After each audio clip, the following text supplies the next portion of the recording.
మరి busy life అలా ఉంటుంది. కాకపోతే కలిసినప్పుడు ఆ యొక్క ఆనందం అది వేరే లెవెల్లో ఉంటుంది. ఎందుకంటే అప్పటి జ్ఞాపకాలన్నీ మెదులుతుంటాయి. నేను ఇక్కడ కూర్చుంటేనే శారదా స్కూల్ అంటే అప్పట్లో ఒక బ్రాండ్ అది.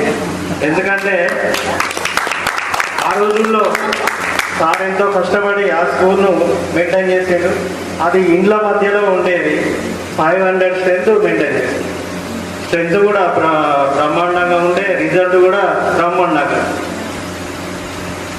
ఇప్పుడు అనిపిస్తుంది సార్ ఎంత స్ట్రగుల్ అయిండు అది చేయడానికి.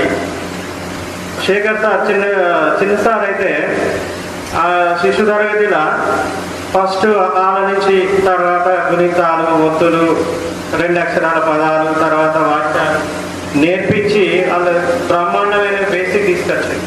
ఇప్పుడు నేను అదే ఫీల్డ్లో కొనసాగుతున్నా. ఆ పదాలు రాయడంలో అన్నీ